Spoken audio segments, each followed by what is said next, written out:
another edition of Scoreboard here on ACTN. It's always a pleasure to be in your company every Tuesday evening from 8 o'clock where we talk sports. I know that there's a lot of rain going on for the last couple of weeks, so I'm urging you all who drive in, who have to go out and think, be mindful, be careful, and take things easy. Tonight we want to talk a bit about track and field, and we want to talk to a young man who has done Trinidad and Tobago proud, both in basketball and field at field events. Now, Trinidad is not really known for much field events because we have Cleopatra Borrell, Keyshawn Walcott, Tyra Gittins, but generally we were a country known for track, basically. And the last couple of years, we have seen emerging a lot of field athletes, and it's good to see them coming and doing good. And my guest tonight is the gold medalist from the 2022 Carifta Games, Aaron Antoine. Aaron, it's a pleasure. Thanks for having me. Thanks for having me. Yes. Let's talk about a bit, who is Aaron Antoine? Aaron Antoine is a guy, you two grew up in Prisal, and had an enjoyable life, an enjoyable childhood, had a very supportive family around him. Came from a very sporting family, mostly cricket. Okay. But my dad expanded on basketball, my brother and I did track. Okay. So that is where we kind of lead in the life too. Yeah. So basically, I know you into basketball as well as track, but which is your first love? Oh, track and field for sure. Track and field.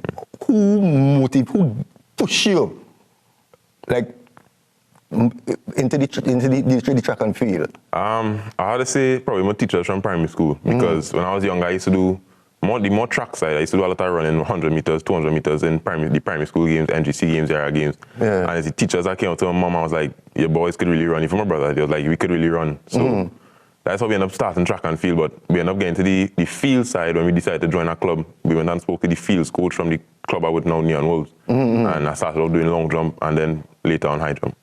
Okay, so both you do long jump, high jump, and basketball. But your love is what? The high jump? High jump, yeah. Right? Tell me a typical day in the life of Aaron. Right now is going to school, doing Form 6 in presentation at College San Fernando. I did O-levels at Waterloo Secondary. So right now exams going on, so not too much going on. I just kind of doing my studies here and there, focusing heavy on training. So I do training from around 4:30 to around 7:30 or 8. So that's how the days really go. I get up, go through my daily routines, study a little bit, then go train in the evening. Nothing too exciting right now. There's a lot of parents that when their children are involved in sports and exam comes around, they tend to remove the child from the sport because they want the child to focus more on the studies and passing the exam. That happened to you? Nah, I always continue training like normal because I have the balance. To me, it's really up to the student athlete rather than the parents. If they're falling behind on the schoolwork, well, it will be advisable to limit the days that they train instead of pulling them out completely. Because for CSEC, instead of training 4 days a week, I trained 2 days for some weeks because I felt like I wasn't as ready, but I still ended up doing pretty well. So I don't think students need to stop training. So you would advise a parent, keep your child? Yeah, for sure, because the training aspect of life brings a certain amount of discipline to the academic side of their life. Right. Now, let's get into the topic here now. When you started, was it the club you were involved in, and tell me some of your major tournaments? You know? Well, when I started, the club was originally Neon Trackers, and then the founding coach died. So Neon Trackers, that's not where this runner girl, what's her name again? Well, she's running 100 meters, man. She's abroad right now. What's the name of the coach? Ian Goddard. Yes, I remember when I just started doing this program, I used to do a lot of, maybe you weren't around that time, I used to do a lot of like the yearly awards function and things like that, yeah. I was really young at the time, so I didn't really know much of the athletes. Right, yeah, so, yeah, I started, it was Neon Trackers originally, then he died, and we decided to change the name of the club, but keep the Neon in it, in honor of him. Yeah. So we changed it to Neon Wolves. Yeah. And since then I've been training with them, didn't have any thought of switching clubs. right now training my coach is Mr. Wilson, Wellington Wilson. Seeing a lot of progress with him right now. So each and every day we go, we kind of plan out the session and move forward, looking at the next competition. As first start off with that coach named Mr. Antoine. He trained me for a couple of years, and then eventually I kind of progressed, and went over to Mr. Wilson. So this was your first Scoreboard, right? Yeah. Right, but like before, what tournaments your championship you entered? And when I was 9, I took part in the CUT games. And it was here. It was in Trinidad at the time. I came first in long jump, and then I made Crifta 2020 and 21 and Pan Am last year and this year. But it didn't, So it was kind of unfortunate, but. The CUT games was really the major games, and then locally you had the junior champs and stuff each year. So that was really it. So tell me now, give me your whole experience now at the Crifta, when you reach across there. I mean, going into a major competition like that, you will feel some sort of little butterflies, thing. Take me through that period. When we just arrived to Jamaica, to me, I wasn't feeling that much nerves. I didn't really feel any nerves at any point in time, to be honest, especially when we went the day before competition to do our warm-up on the track. For every athlete to just get a kind of feel at the track and how it is. And everybody was doing a training session on the warm-up track, but I had to go in the actual stadium on the inside because that was the only place I could do high jump. Right.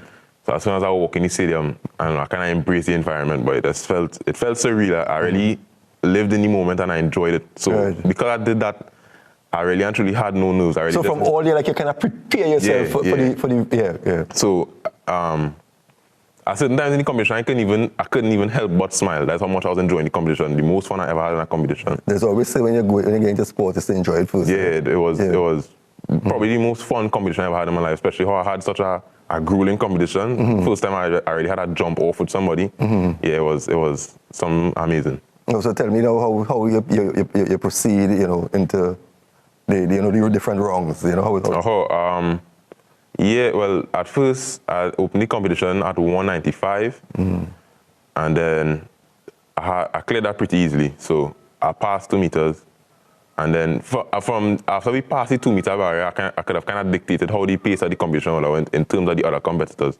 Because I think by the time I was at 205, I was already top 3, so I was already medal contention. But it took it had a lot of mental barriers to convince myself, the goal is yours. So as soon as I really got over the barrier, I was like, all right, I was in the mindset that this goal is mine. That was it. It was. It didn't know that athlete we were focusing on in the sense of this man could catch me or had to be the. Well, you zone out all of that. At first the Jamaican, because one of my teammates from Trinidad, he watched when I saw him. He was like, that guy could jump 216. I say, what, boy? But to me, I wanted the competition. Every day I was praying. I say, boy, I want every other competitor bring the best. Not just for me, but for all the other events. So I wanted everybody to come and bring the best, so I could really have that jump off that I wanted. So he going into Crifta, his PB was 216, mine was 210. So he had a pretty big advantage. So. As I said, it was a pretty mentally challenging thing. It was probably the most mentally challenging event I had. Normally, I don't really have to deal with much mental battles, but this one took out a convincing. When I was in that zone, I didn't study anybody else. It was just me. So let me hear now the final jump now for the gold medal. Well, he was jumping before me. So when he took his 3 attempts, I was on my last attempt. So this last attempt, you had to... It was make or break. It was gold or silver. So walking out there, I was saying, this goal is mine, praying to God. I said, this goal is ours. So I went out there completely focused. I said, this is the make or break here. As my brother and I say, we had the ice in our veins. So I remained calm through the entire process. I just pray, took a deep breath, and went at it, pulled my technique together, remained calm under the pressure. So when you cleared that, you realized there and then the gold medal was yours. And did you know you break the record there also? Nah, I didn't know that because when I went back to the rest of athletes, somebody asked me, you break a record? I say, I don't know what you're talking about. And then is when I came back to Trinidad, then somebody told me that I break the national record. Yeah, I wasn't really studying the junior record. I was studying the senior record. Okay. So you broke the junior record. Was it on the senior record? Yeah. 217. 217. So you have a little thing again to go. Now that all this is behind you, right?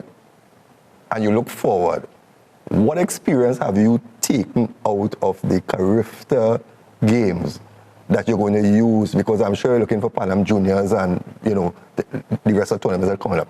What experience have you gathered from that to make you even a better high jumper as you go forward? For sure, learning to enjoy the competition, for sure. Because I think because I remained so calm and I embraced the environment, it allowed me to achieve the performance that I did.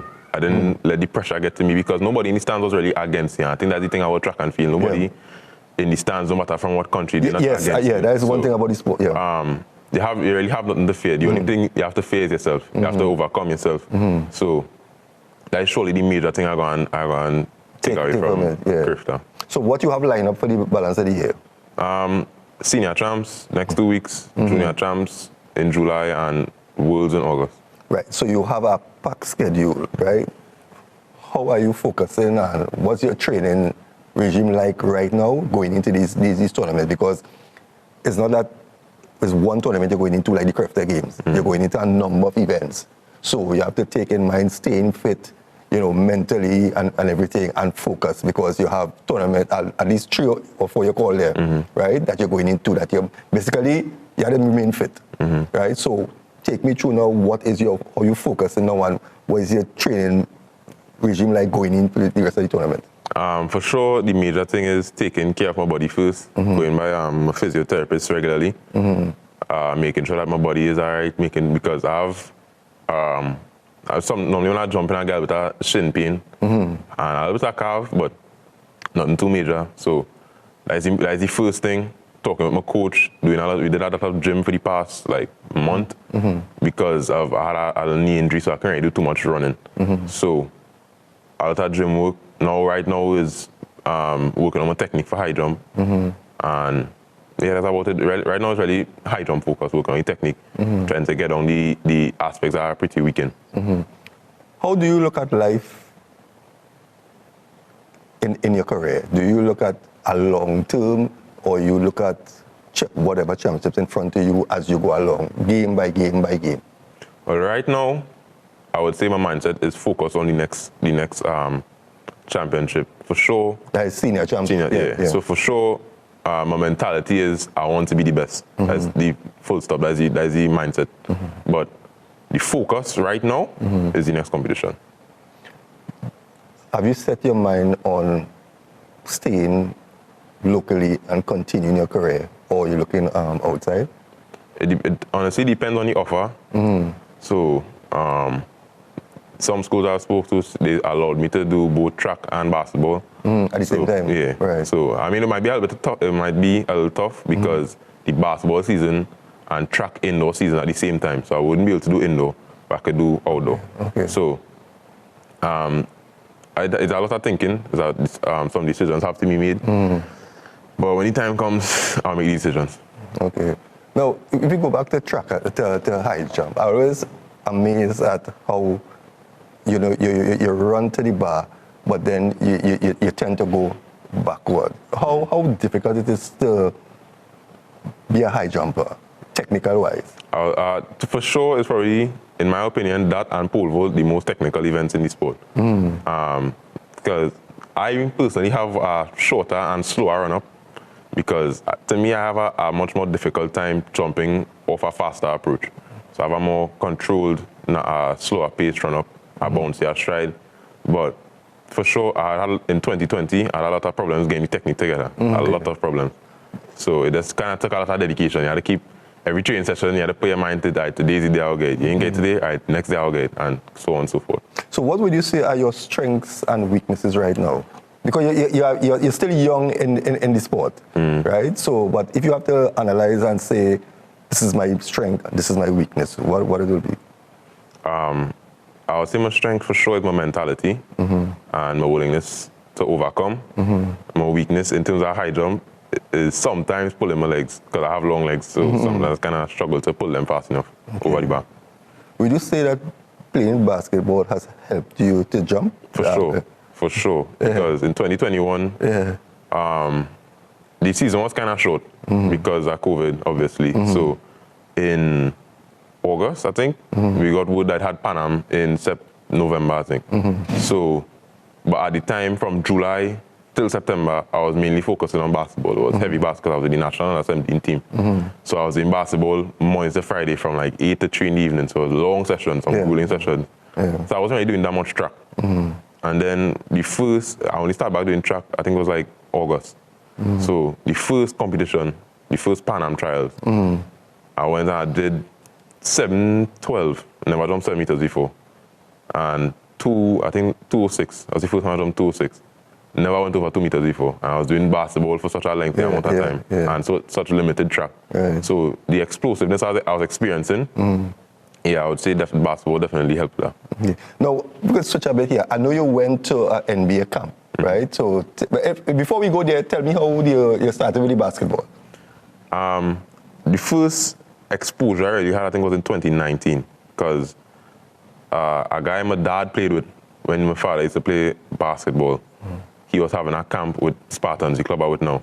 So he spoke to my dad and he was like, and if you could bring your boy down and let him join the camp, it was for a week. So my dad asked me, I said, yeah, I have no problem doing that at all. Went there and they saw my skill level. I had a natural athleticism because of track. And obviously nobody was really as tall as me. So after the camp, Spartans came up to me and asked me if I wanted to join the club. And that is when the basketball kind of slowly took off, but it is where it is now. So I was training with Spartans Saturdays and Sundays. And then COVID kind of came around and then had a long break. Wasn't training for a long while. And then the next time I really picked back up basketball was last year for the national 17 team. And I would say that's the first time I really hit basketball serious. I really decided to, all right, I could take this somewhere for sure.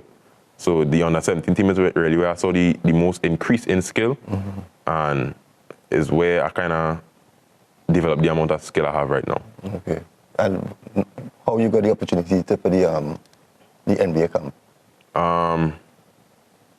I can't even remember, because I remember when I was playing the under 17 team, we had a practice game, and they recorded that game, and my basketball coach with Spartans saw it, and he kind of compacted it into a short video. And he put out that video on the internet, and different coaches saw the video, and somebody from the NBA camp gave him a call, and just kind of took off from there. And what was that like experience? Was like what did camp entail? It entailed, first of all, it was a really great experience. Seeing the difference in skill level from those players to our players, it was eye-opening, to be honest. You got the opportunity to meet any NBA players? Nah. But was players from different countries that came together? Yeah. It was Mexico, Brazil, America, Canada. I think I had a Bahamian player. I think that was it. Okay. But it had a lot of, in the camp they did a lot of technical work, a lot of ball work. Everybody in that camp could have shoot. Everybody was lethal shooters. Everybody could have pull up from any range and knock the shot down. So it had a lot of work. It made me realize the amount of work I need to put in, especially with my little experience in terms of where basketball is concerned. So it really was a great eye-opening experience. Kind of want to expand on my basketball skill set even more now. Okay. But you still prefer the track and field? Yeah, for sure. Yeah, the amount of years difference. But basketball have plenty money, yeah? Yeah, everybody's saying that. But to me, it's more about love, to be honest. Yeah. Kind of love the track and field a lot more. Yeah. Now, looking back at your career, which is basically short, what are some of the challenges you face in life in both sport, the high jump, long jump, and basketball? What are some of the challenges that you face? And were there ever a time when you decide, nah, I feel like I'll try something else? I never had a time like that. Never had a time like that. That's how much I love the sport. Right. So when I was younger, I was like, I was doing it for fun. I wasn't really thinking about making any teams or anything like that. But as I got older, like in 2019 off season, that's when I was really like, okay, Curve next year, going to make that team. So I started training a lot harder than I ever did before. Right. So I never really had a time I was like, track is not for me. Or I want to try something else. I never really had a time like that. But there's plenty of dedication. Yeah. So I never had a time. The only difficult time really was when I was having a lot of trouble pulling my high jump technique together. Because it was a little bit, it was a kind of depressing time, to be honest, because every day I was going training and I couldn't even clear 170. That's how hard it was to put the technique together. I was just pulling my legs too slow. I was knocking on the bar every time. But the first time I got it, it was an exciting moment. When I first time clearing the bar in training, that was the first breakthrough I saw. I was like, okay, getting somewhere, getting the technique together slowly but surely. Right. Now, when you look at the sport, are there any high jumpers that you try to pattern yourself off of, or look to them to gather, additional technique? I do a lot of video analyzation for sure. I don't look at any high jumper and say, I want to be like them, I want to be like myself, I want to set my own legacy. Right, okay. But for sure... But you look at the techniques. Yeah, for sure. Right now, I have a guy named Wu from South Korea. I really like his technique and the arch he has over the bar, so I analyzed a lot of his jumps. And Bashim from Qatar. So it have different jumpers. Slim. Yeah. Yes. There are a lot of jumpers I look at. I wouldn't really say I look up to them. Yeah, but you look at this. I look at a lot of videos, different Olympics, different world indoor, a lot of different games to see the difference in skill level and what I could learn from those athletes. I don't know if it will be too early to ask you this question, but sometimes in life, at an early age, we can set a goal that we want to achieve in life. And talking to you, it seems that you have set things in front of you. But your long-term goal in life, what would that be? Solidify my name in history books, for sure. Would I be basketball or track? Because the decision not made yet. Because even the short period of time I trained basketball for, I saw a drastic increase in my skill level. So I know for sure if I take up the basketball a lot more, because we have our games, National Under 18 3x3 Championships, World Cup in Hungary in August. Okay. So that's the national team? Yeah. You on that team? Okay. So you weren't at the last 3x3 they had, right? Okay. Right. But is a decision that might have to be made. I really don't want to have to make the decision. So whichever way I could solidify my name in the history books, fine by me. They talk a lot about young people, today, especially with the school violence and the fighting and all these different things. If you had an opportunity to talk to young people today, because, you're still in school, actually, and you're seeing every day there's fighting, there's this violence, right? But here you are now, dealing with two sports, basically, studies, and keeping it grounded. What advice would you give to young people right now? Because some people say we need more sports, because sports can curb violence and all this other talk. But coming from a young person who involved in sport, what advice you will give to a young person right now? Well, I was actually going to say get involved in sport. But to me, it's just more than them getting involved in sport, have a lot more to do with communities coming together and putting together different sporting events and different meets like football. I think nearly everybody likes football. So in different community centers, having football matches, having weekly fun days or sports days, to me, that could be a big turning point in terms of where violence is considered. Well, it really is. It is something that to me should be implemented a lot more, which is sport, football. I think every community would play football, cricket for sure.